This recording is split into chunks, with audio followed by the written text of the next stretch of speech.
the Baen Free Radio Hour.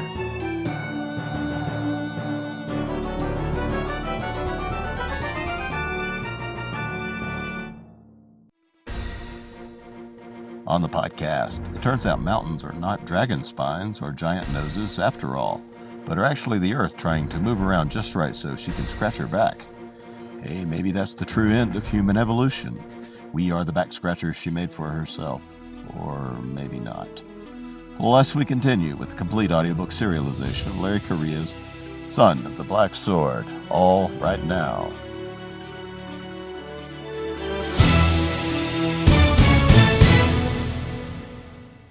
Welcome to the Baen Free Radio Hour podcast. It's an honor to have you along. I'm Baen Senior Editor Tony Daniel.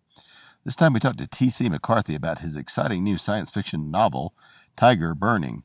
In Tyger Burning, a Burmese future soldier who has been made into what's called a dream warrior, a sort of super cyber operator, is called out of hiding to take on the challenge of a lifetime in the Kuiper Belt and maybe save Earth in the process. And we continue with the complete audiobook serialization of Larry Correia's great high fantasy novel, Son of the Black Sword. Now here's the news.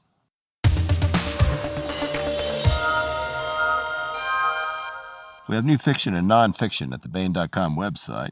We decided to go ahead and put up the Baen Fantasy Adventure Award a little early because we had this slot and because we like the story so much. This one is called Treason Properly by J.J. Cragen, and it is the grand prize winner of the 6th annual Baen Fantasy Adventure Award. The award recognizes the best original adventure fantasy short story in the style of fantasy greats like Larry Correia, Mercedes Lackey, Elizabeth Moon, Andre Norton, J.R.R. Tolkien, and David Weber. Also up for July is a great nonfiction piece. This is As Big as Space Itself, Building Our Own Space Megastructures and Searching for Them as Galactic Signatures of Alien Civilizations by Les Johnson. Are space megastructures possible? Can humans eventually build them? And are we now detecting the first megastructures built by aliens? In this month's nonfiction essay, space scientist and solar cell expert Les Johnson contemplates these questions and more and offers speculation and answers. As Big as Space Itself, Building Our Own Space Megastructures and Searching for Them as Galactic Signatures of Alien Civilizations by Les Johnson and Treason Properly by J.J. Cragen are both available at Baen.com for your reading pleasure. Check them out. I want to welcome T.C. McCarthy to the podcast. Hello, T.C. Hey, Tony. Thanks for having me. Sure. And it's T.C., right? That's what you go by? Yeah, I go by my initials, absolutely. Cool. Well, T.C. McCarthy is an award-winning and critically acclaimed Southern author whose short fiction has appeared in Per Contra, the International Journal of the Arts, Literature and Ideas, in Story Quarterly, and in Nature. His debut science fiction trilogy, Germline, Exogene, and Chimera, were released in 2011 and 2012 for critical acclaim. In addition to being an author, T.C. is a scientist, a PhD scientist, it says here in your bio, a Fulbright fellow, and a Howard Hughes biomedical research scholar who served as a weapon expert in the CIA during Operation Enduring Freedom and Iraqi Freedom. He's never been fired on nor fired a shot in anger, but is a recognized expert in future warfare, and has been invited multiple times by USS USOCOM, I guess you would say it, to speak close enough. on. Well, you can correct me. To speak on the topic of future. How do you say it? I just say SOCOM. SOCOM. Oh, U.S. SOCOM. I see. Okay. All right. Well, tell us a little bit about your background before we. All right. Well, first of all, out now at booksellars is Tyger Burning. This is a science fiction novel. It's in a real Heinlein vein. It's really good adventure science fiction with some really cool, mind-boggling ideas as well thrown in. We get a war-weary protagonist who's just trying to get by at the start of the novel. We'll talk about him in a moment, but can you tell us a little bit about your fascinating background, T.C.? Sure, yeah. I graduated from graduate school. I went to the University of Georgia down in Athens. Graduated from there in about 98 and went straight into the patent office because I thought I wanted to be an attorney because that's where the money was. So I wound up there doing work on complex biotech and combinatorial chemistry And I soon found that the law sucked. I just couldn't stand it. So I started sending out applications to the CIA, and before long, I got a strange phone call asking to report to a particular location in the Washington, D.C. area, and had a very strange interview. And next thing I know, I'm being wired up for a polygraph. And 6 months to a year later, I walked in for my first day as a analyst at the Central Intelligence Agency.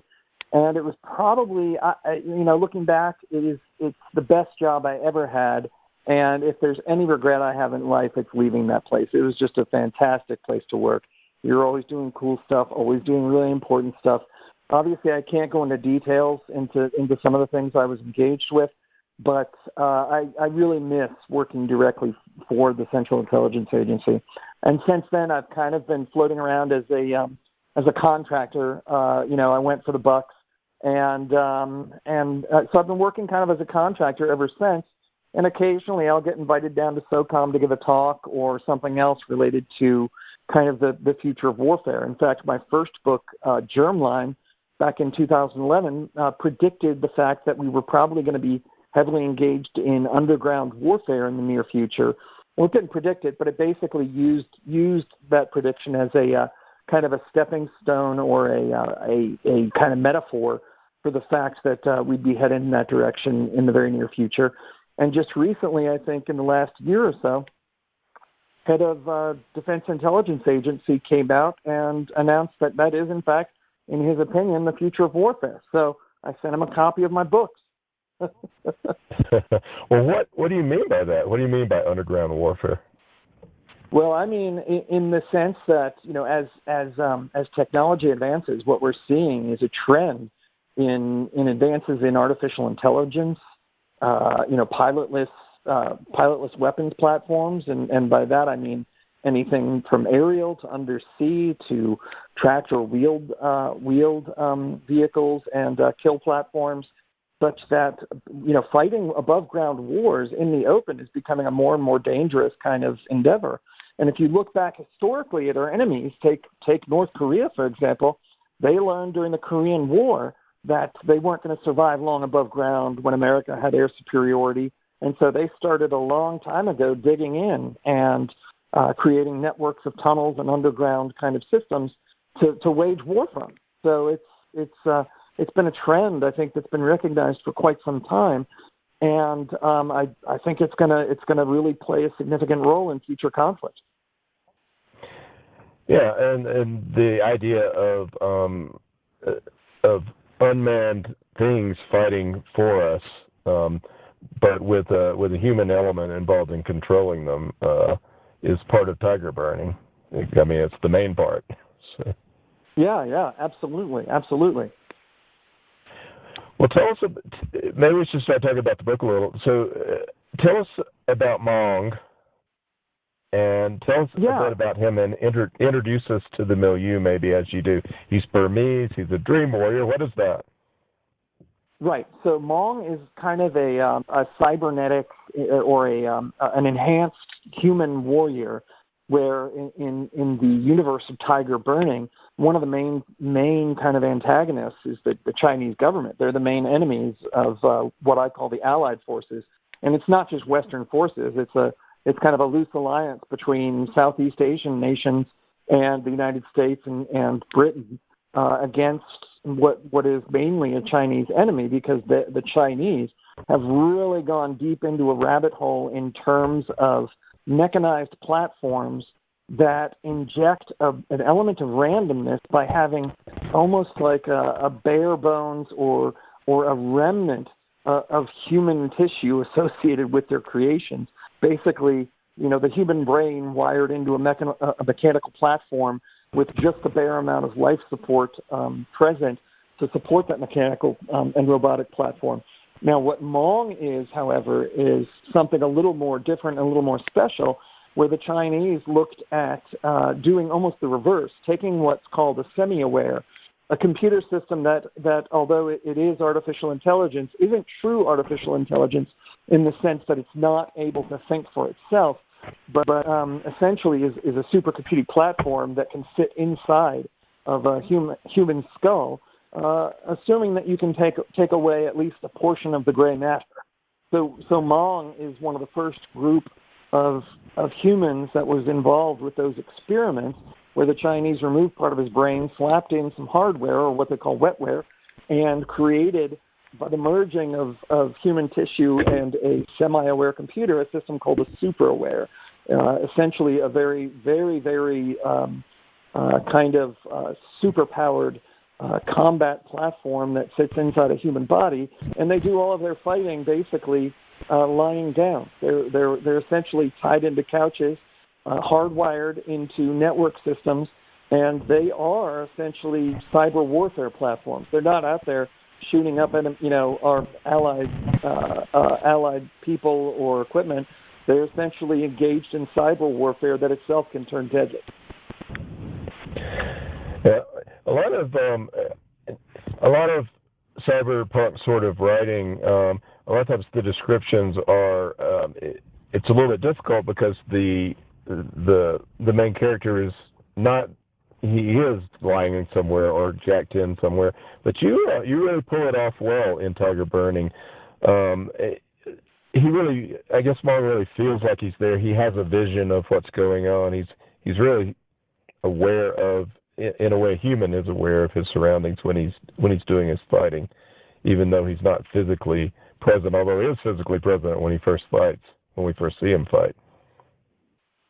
Yeah, he's engaged in a little of both, but you're right. When he kind of dives in to the stream of electrons, the thought process in writing something like that is very difficult. And I got to be honest, people are going to hate me for this.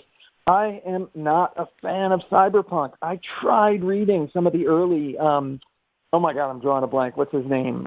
Neil Stephenson. You know who I'm William talking Gibson. about? William Gibson. Thank you. Yeah. Yes. I tried getting into that back in the 80s, and I just couldn't. I never liked it. So I really kind of had to sit down, do some research in terms of man-machine interface. What is it going to look like in terms of the human mind if we really go in that direction? Let me back up a second. Forget about if we really go in that direction.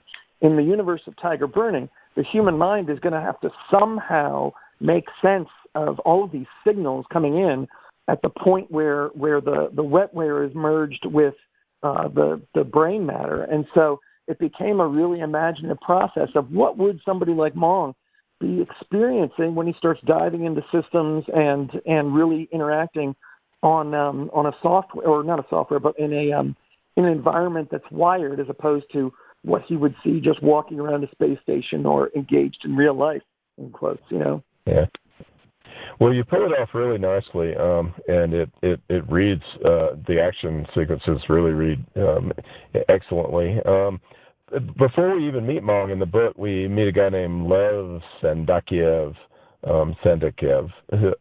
Lev doesn't know it, but he's about to save the entire Earth and the human race right at the beginning of the book, so we can talk about it a little bit. When we meet him, he's leading this pack of, I'm trying to picture this pack train of headless donkeys, right? Yeah.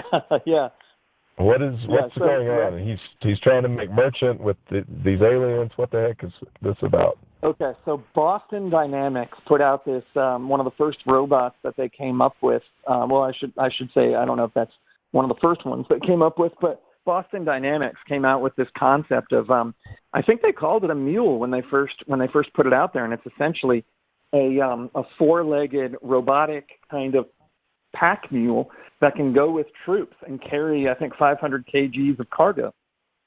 So that was a very real thing. And when I saw YouTube videos of that, it really freaked me out. I mean, it is a bizarre kind of thing if you go and look at YouTube at these videos where testers will sit there and kick it, try and knock it over. It can function on ice, on rough terrain, mountainsides, in all sorts of different environments. That was the inspiration for Lev. How does it sound? I thought, I want to do a story around that. And so it really, Tyger Burning started out as a short story where there's this guy, Lev Sandakiev, I can't even pronounce it, Sandakiev, a Ukrainian guy who these alien kind of warriors arrive on Earth, and their religion is essentially combat and warfare.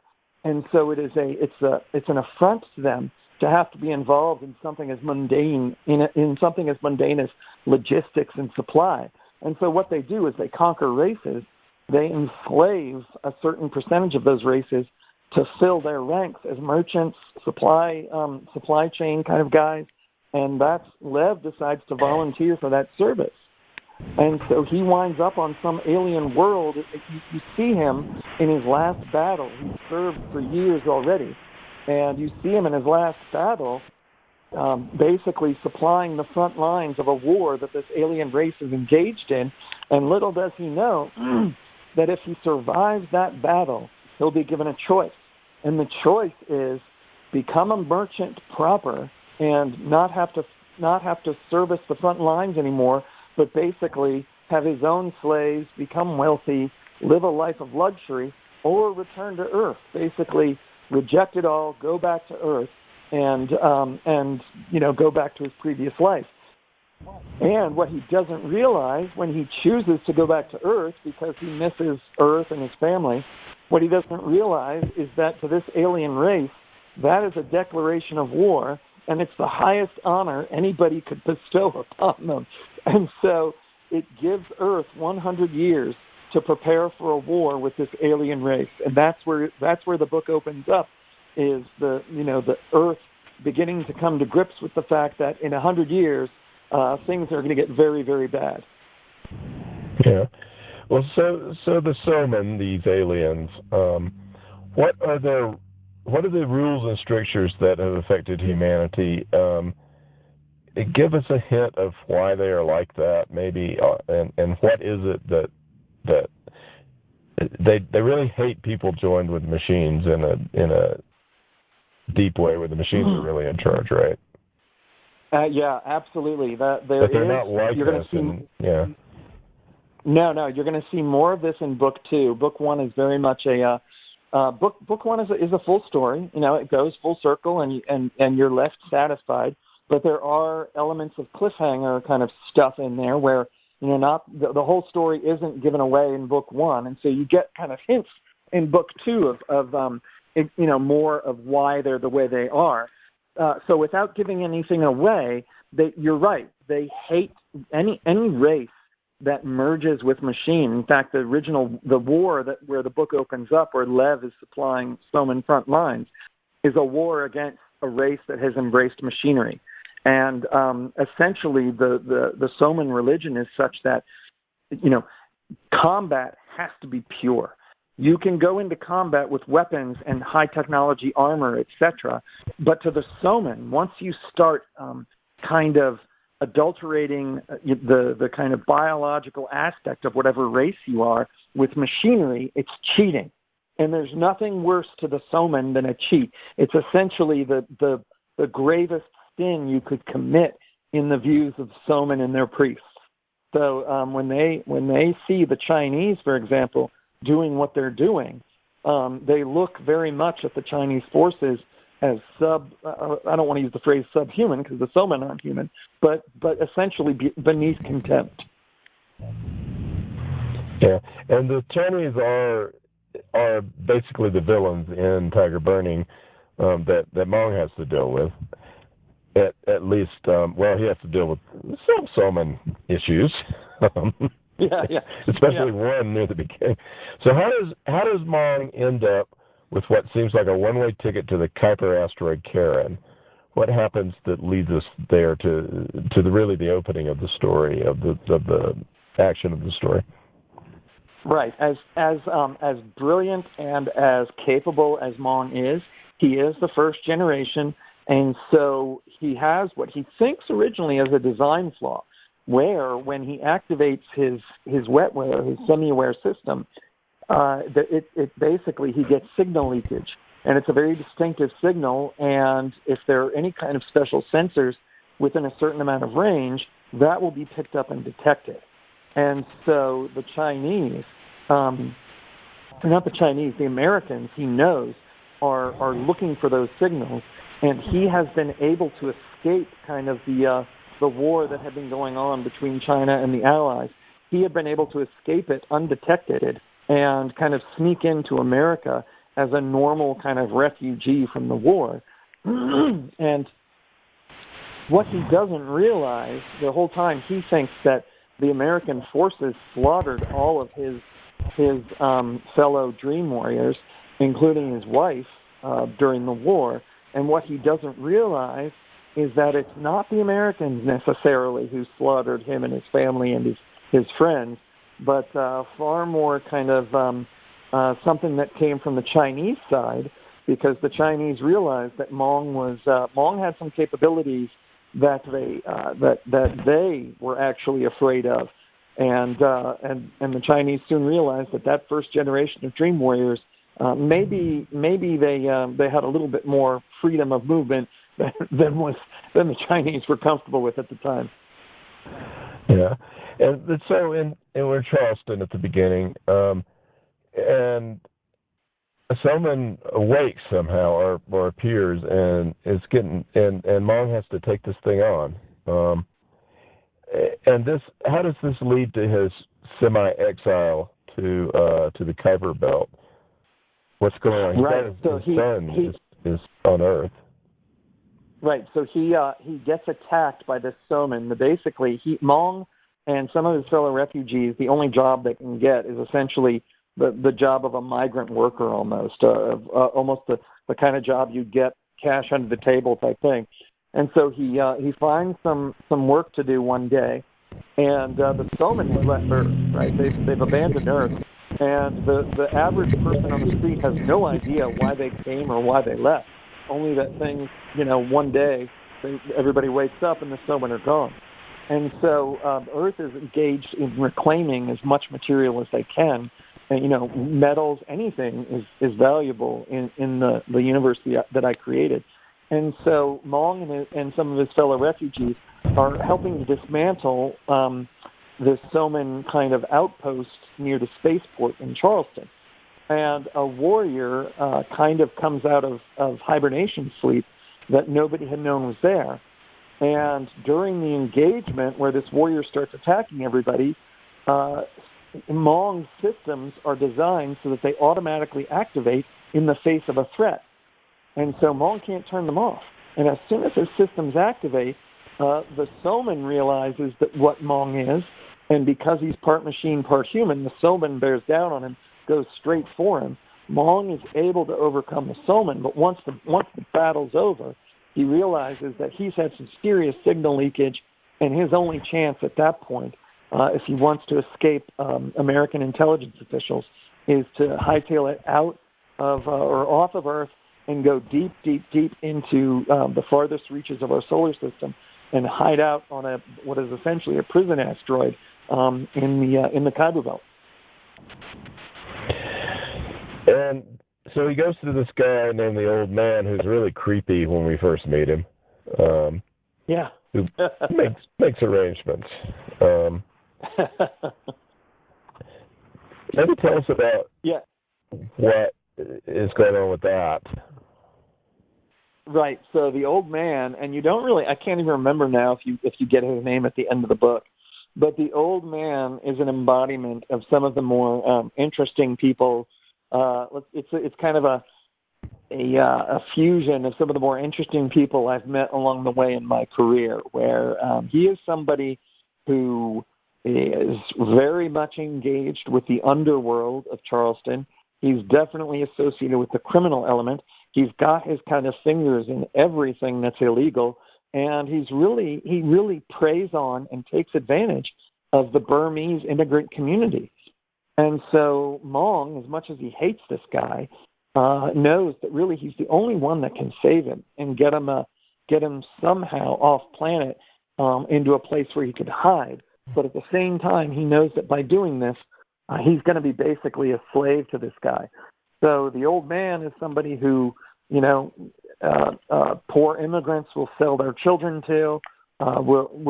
He will take advantage of any hardship case, take advantage of any person that gives him an opportunity to, in order to basically make a quick buck. At least that's what you think at first. So when Mong first kind of encounters this guy, he definitely is somebody you don't like, creeps you out, but does in the end give Mong a chance to escape. Yeah, I pictured him as the sort of a Burmese version of Marlon Brando second in with Godfather type figure. Yeah. So Mong is on the way out in a spaceship, and he meets she is Laotian, Nang. Right. What? Tell us a little bit about her and what she does for him. Right. So Nang is somebody who he doesn't really know how to fight, even though he's he's a dream warrior. So Mong has this kind of problem where he's a bit schizophrenic, in the sense that when his systems are turned off, all he's got is a reduced kind of amount of gray matter to work with.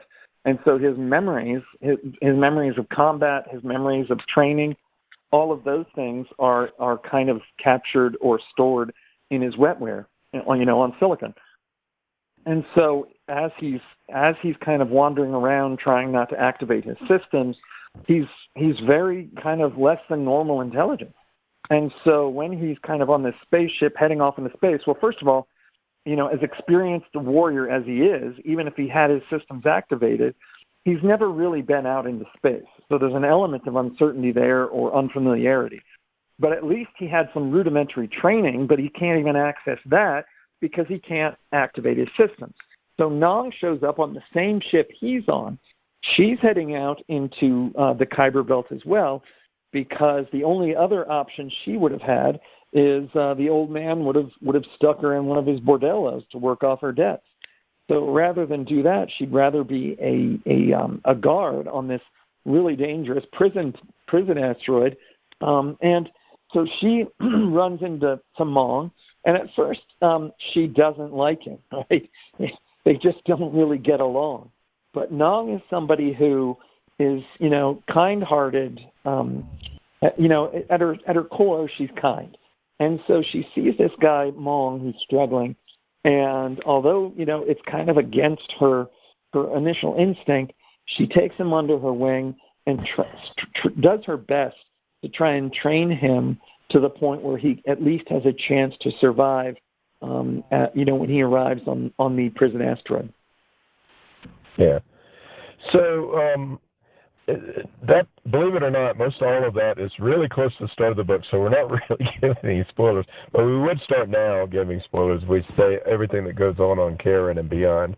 But Mong is that we could talk about what Karen is supposed to be. He's sent to the dark side of this asteroid, which is kind of a joke because the whole place is so far away from the sun. What is his alleged task? What's his place like? Say that again. I missed the last part. What is his alleged task, and what is this place like? Right. Okay. So there are two sides to Karen. You're right. One is the quote-unquote sunny side, the side facing the sun, which is barely a pinpoint of light that far out. And then that side is essentially your normal criminals, right? Not necessarily. Look, anybody sent out there is obviously done something pretty bad, but those are your normal criminals on that side. On the other side are essentially serial killers, really, really bad kind of people who essentially have no chance of making it back to Earth. And what Mong doesn't realize, or didn't realize because it's kept secret, is that the people on the dark side are what are called... oh my God, I'm drawing a blank. What did I call them, Tony?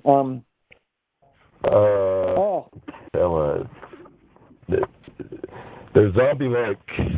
They have regulators implanted in them. What do we call them? Fellas? Oh my God, we should come up with that. I'll look through the book here. Anyway.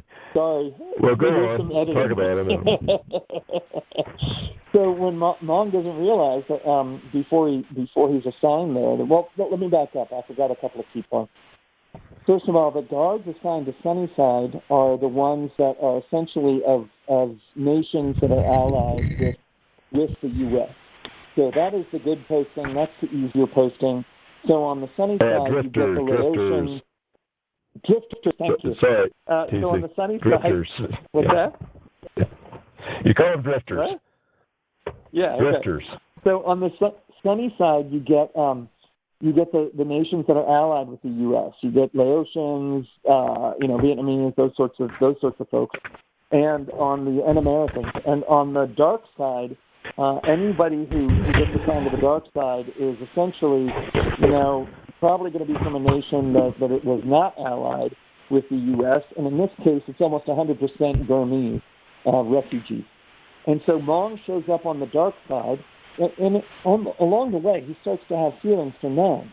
And so it's kind of a bummer to him that they get split up. Nong is assigned to sunny side, and Mong is assigned to dark side. And he kind of discovers that the prisoners on the dark side are what they call drifters, and they are the worst of the worst criminals. They have essentially had their brains altered so that they're more or less zombies, trained to go out and do hazardous jobs of disassembling and reclaiming metals that are positioned on the dark side. And that's the other aspect of this. There is more to the dark side than anybody knows. The dark side of Farron harbors a very, very deep secret with respect to the Soman and why the Soman came to Earth in the first place. Yeah. And let's talk about weapons and technologies that you come up with, which are really cool. What do humans have at this point? What might, other than, we talked about Dream Warriors, what might the Soman possess as well? I mean, we run across these rather powerful plasma weapons. There's some nano that's really nasty, and other technology. Right. What are these future weapons that we encounter? Right. So the human weapon, the kind of the world that we're in when you look at Tyger Burning is it's definitely future, but it's not so far in the future that everybody's running around with pew laser rifles and stuff. Right. This is stuff that really has its footing in science that is conceivable today, and in some cases has actually, weapons along these lines have actually entered into testing phase. So humans, when you look at infantry weapons, we're talking about futuristic automatic grenade launchers. We're talking about essentially handheld rail guns, which I think I refer to in the book as coil guns. And essentially, those are guns that function like a rail gun. They've got an electromagnetically charged barrel that, with every pull of the trigger, it creates a magnetic field that accelerates flechette or needle-like projectiles to extremely high velocities along the barrel length, to the point where these things are really cruising once they leave the barrel and have very good armor penetration capabilities. And the goal there is to penetrate armor, but in space, the goal is to essentially shred your enemy combatant's environment suit so that decompression can take care of the rest. So those are the main kind of weapons that humanity is using at this point. And of course, you've got in the beginning, you run into some but vehicle-mounted weapons, very much along the lines of the coil gun construct, but larger caliber, explosive shells, those sorts of things. So not too advanced, but still advanced enough where we're definitely in the future. When you open those pages, you're not fighting today's wars. Now the Soman. They have some very interesting technology, and one of the things that when Lev Sendakchev decided to return to Earth, one of the Soman kind of mandates, according to their faith, is that for races that decide to fight, the Soman, have to fight fair. And so they gave Lev and humanity all the history, all the technological blueprints. Basically, they gave us a complete download of all of the Soman capabilities to basically spend the next 100 years learning. And so you don't get a sense in Tyger Burning what some of those are, other than what Mong encounters. But you will definitely get a sense, a more detailed sense of them in Book 2. But Mong, for example, picks up one of their plasma weapons. And even with his wetware activated, he can't really figure out how this thing works. But I'll tell you how I envision it is essentially the Soman have figured out a way to create what amounts to a tiny kind of pinprick in the fabric of our universe, such that they open a tiny little doorway into another universe where essentially they tap into the plasma of a star. And so those handheld plasma rifles don't require their own internal plasma source. What they require is enough energy to create this tiny little pinprick and to somehow magnetically guide the plasma coming from this star and have materials such that the weapon itself won't melt in the user's hands. And essentially, the Soman are firing star plasma at their enemy. And so the whole thing works. You start looking at the kinds of technologies we might have, centuries and centuries in the future, where we can tap into enough energy to create that little pinprick kind of access into another universe. Yeah. Well, let's nearer to home. We have the really nasty Chinese society. What is their society now like in Tyger Burning? How far have they gone in giving up their? Well, the Chinese. What is their society now like in Tyger Burning?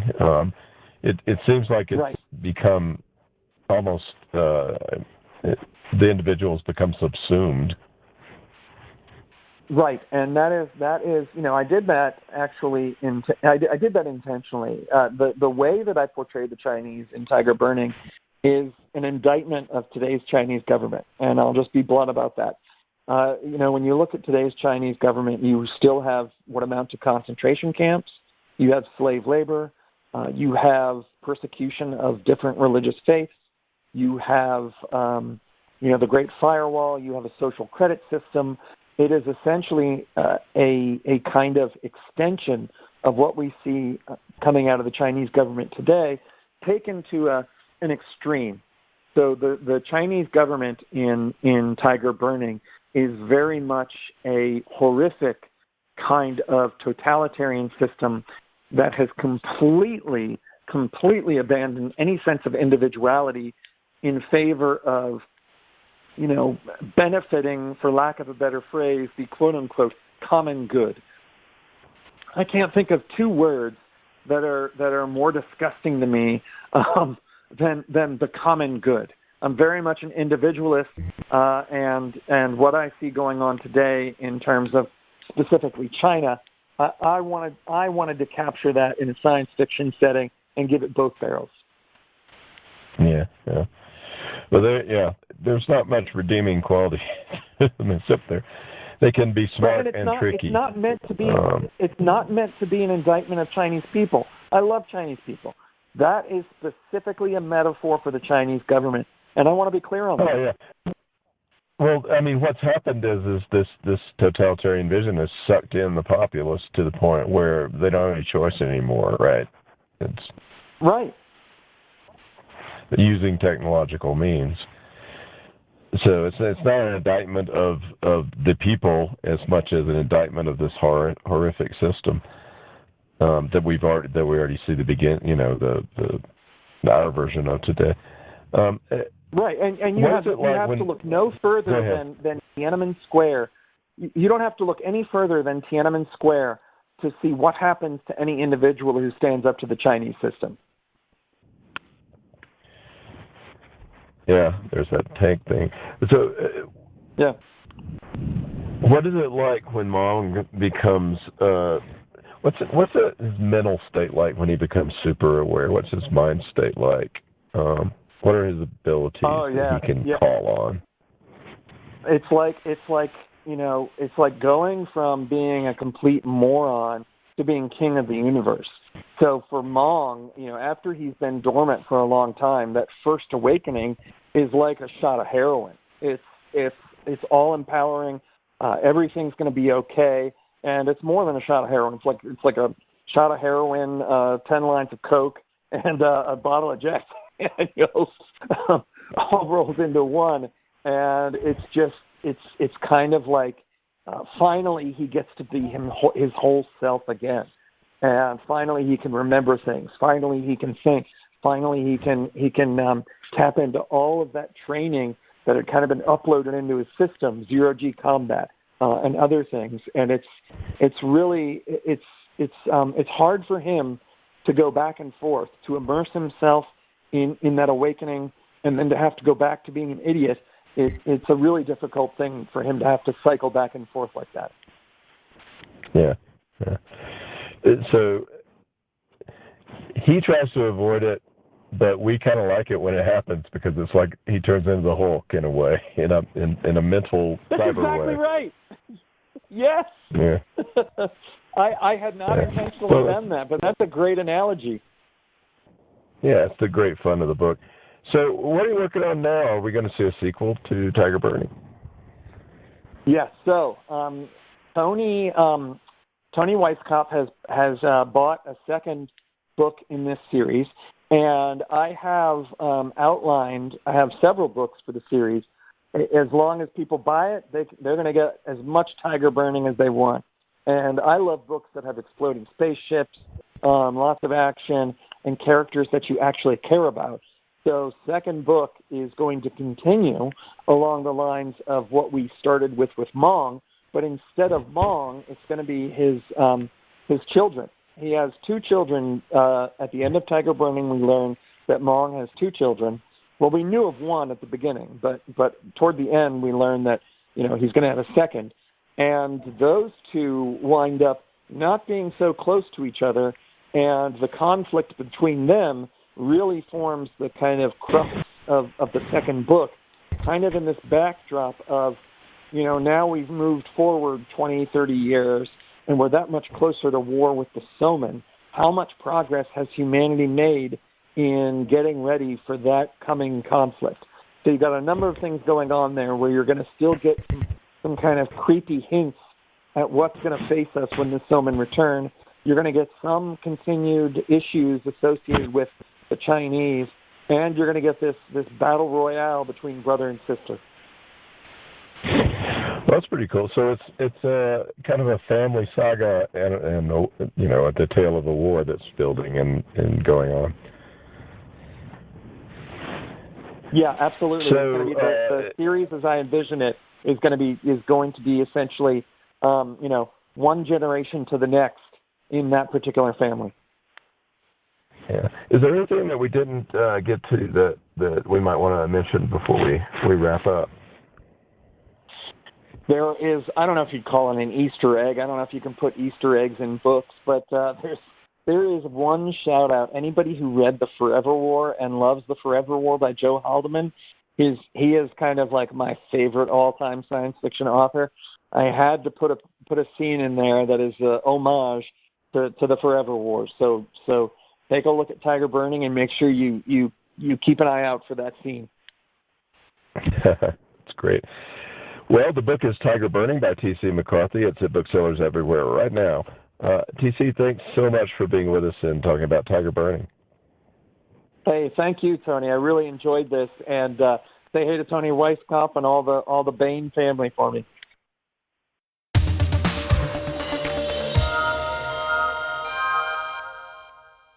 Now we continue with the complete audiobook serialization of Son of the Black Sword by Larry Correia, Book 1 in the Saga of the Forgotten Warrior. After the War of the Gods, the demons were cast out and fell to the world. Mankind was nearly eradicated by the seemingly unstoppable beasts, until the gods sent the great hero Ram Rowan to save them. He united the tribes, gave them magic, and drove the demons into the sea. But as centuries passed, the descendants of the great hero grew in number and power. They became tyrannical and cruel, and their religion nothing but an excuse for greed. The people rose up, and the surviving royalty and their priests were made casteless, condemned to live as untouchables. The age of law had begun. Ashok Vidal has been chosen by a powerful ancient weapon to be its bearer. He is a protector, a member of an ancient military order of roving law enforcers, No one is more merciless in rooting out those who secretly practice the old ways as Ashok. But Ashok isn't who he thinks he is. And when he finds himself on the wrong side of the law, the consequences lead to rebellion, war, and perhaps transformation. Now here is the latest entry in Larry Correia's Son of the Black Sword. Ashok continued studying the patrol until one of the warriors noticed the attention. "Don't look directly at them! Are you trying to get caught? Castlers keep their eyes down when their betters are around." It was difficult, but Ashok did so. One of the basic principles of combat was to always be aware of your surroundings.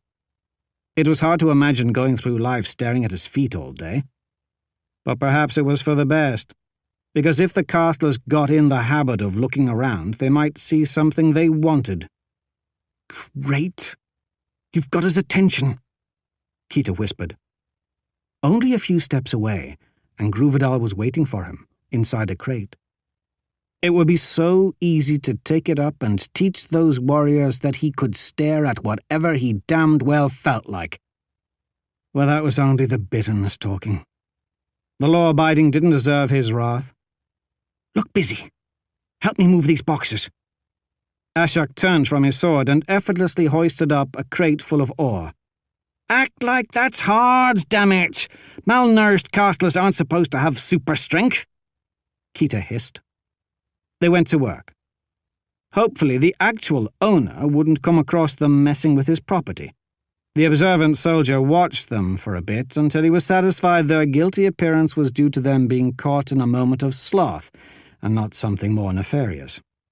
The two of them kept moving boxes, pointlessly shrinking one pile and growing another, until the patrol moved on out of sight. "Couldn't you have used your magic to hide us from sight, like the first time we met?" "I'm no wizard. I just hired one to sneak me into the prison so I could see you." Kita wiped his brow and sat on the box he'd just moved. "Oh." Unlike many of his former brothers, Ashok had never had the gift for sensing if someone possessed magic or not. "You're even less capable than I suspected, then. Deceit doesn't come naturally to you, does it, Ashok?" He pulled up a crate next to the madman. "I never saw the point." The barge they had arrived on had left as soon as its new cargo had been loaded. Ashok had expressed concern that the castlers aboard might talk. After all, when he'd been enforcing the law, he'd never had a lack of informants willing to sell their loyalty for a handful of notes. But Kita had assured him they wouldn't speak. The keeper had far more faith in the strength of castlers' tongues than Ashok did. Despite Kita's assurances to the contrary, he couldn't help but notice that many of the castlers were looking their way, as if they'd been recognized.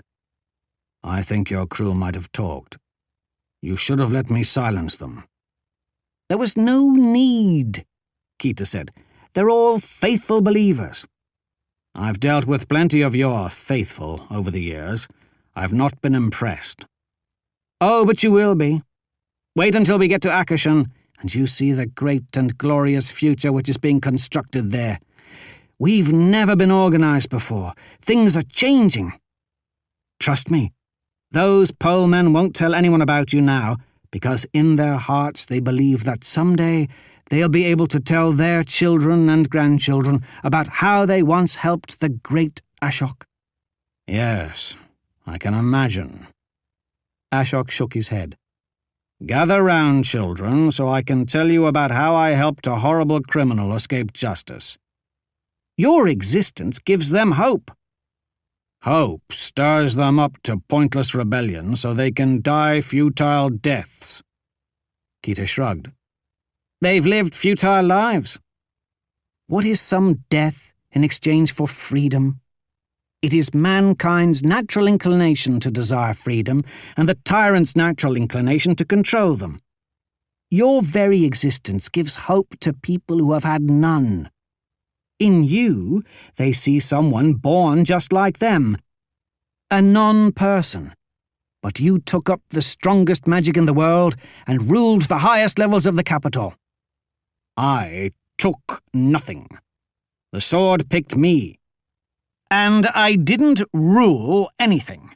I served. I had a place in the law, just like every man should. That place was gone now. Now he was nothing, just like the castless. That's not how they see it. If you could rise up and do so much, why not them too? Why should they have nothing, just because of the status of their birth? You have demonstrated that they can achieve greatness, that they can be whole men too. Together, you, me, and the prophet, we will restore all that has been forgotten. We've been waiting a long time for you.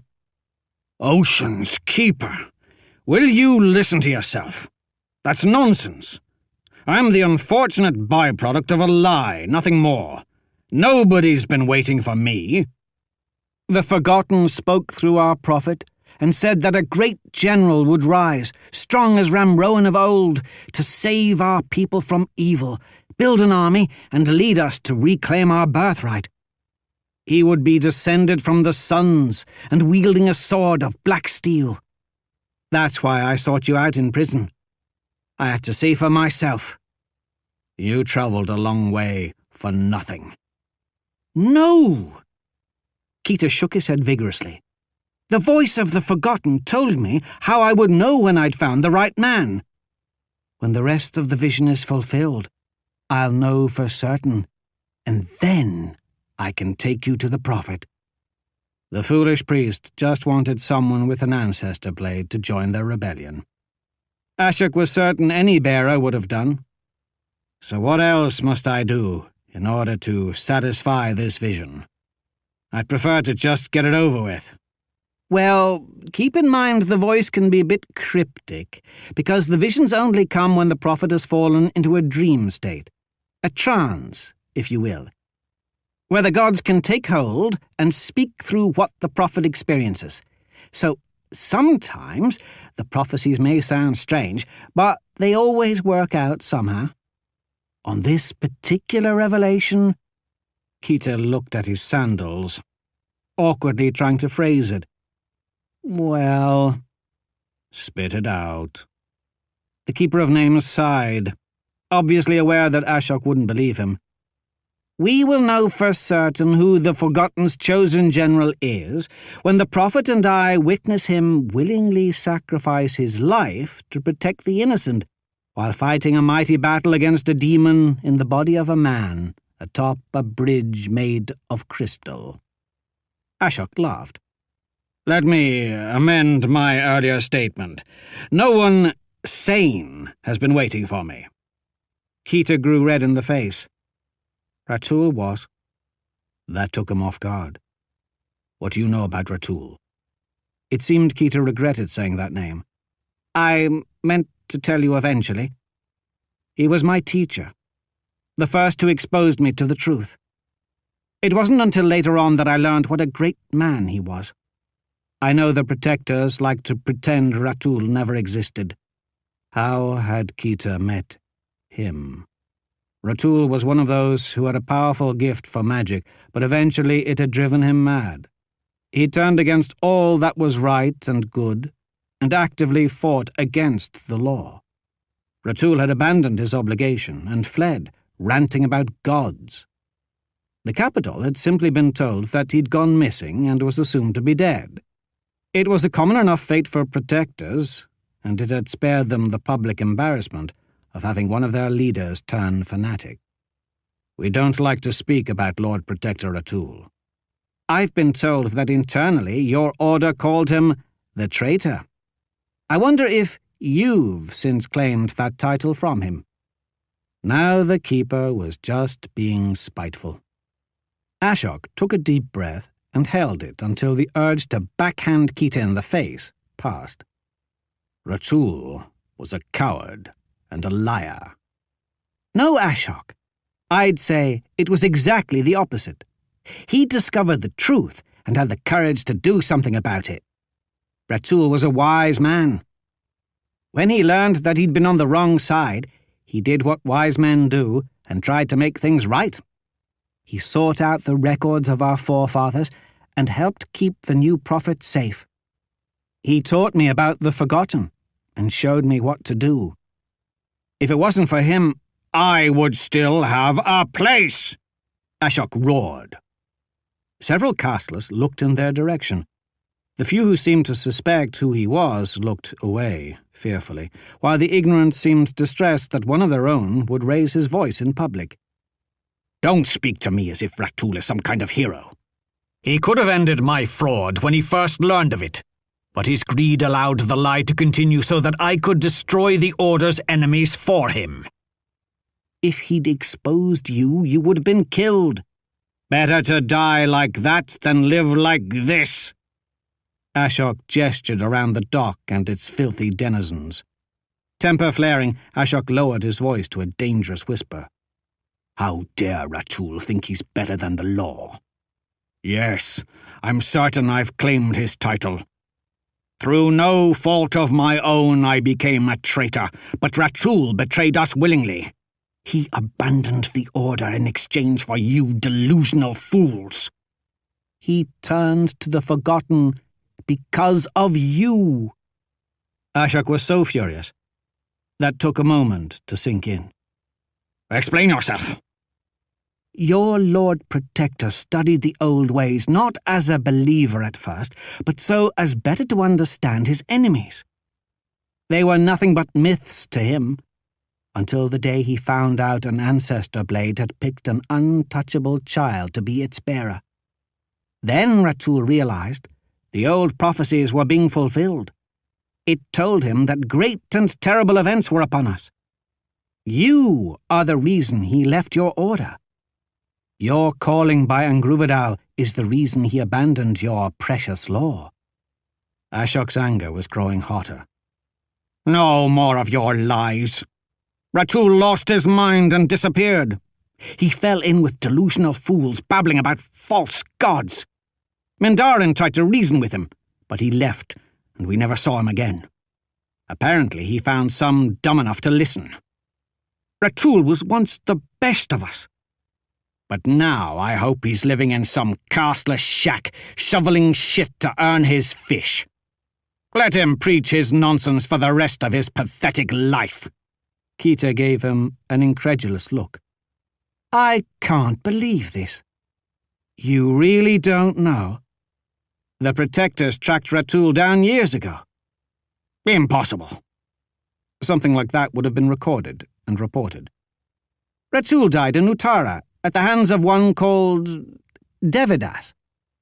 Angruvidal felt his rage and was quick to respond. The sword called to him from the other side of the flimsy wooden box, eager to dispense justice. Silence! Ashok lurched to his feet and took a few steps away, just far enough that the sword wouldn't tempt him. Devidas had never told him any such thing. If he'd found their old master, he never would have hidden it from the Order. I'm done listening to your lies. Don't speak of this further. Kita nodded slowly. Even the seemingly oblivious keeper seemed to understand that he'd gone too far this time. Yet he finished what he had to say. Believe what you want, but I was there. At that moment, it was either walk away or kill Kita, and he still had orders to follow, so Ashok walked away. He went down to the lake and stood by the shore, close enough that he could retrieve his sword, but not so close that it tempted him to spill blood. At times, it was as if the sword sensed his emotions and magnified them. Sometimes he didn't just have to deal with his own wrath, but also that of 50 generations of its bearers as well. He could feel the weight of their gaze upon him. Why did you choose me? You foolish sword, why me? The castlers moved their boxes, sang their work songs, and caught their dinner with hooks and strings. Ashok watched them, and hated them for being one of them. They might be his people now, but that didn't mean he had to like them. That was another entry in the complete audiobook serialization of Son of the Black Sword by Larry Correia. And that's it for the podcast. Thanks to Audible.com and to podcast theme composer Ruth Judkowitz. And a coaxial connection to the netherworld where sleeping beasts of yore dwell, keeping their secrets and guarding the entrance to an even deeper netherworld where there are sentient chihuahuas who just might save us from ourselves.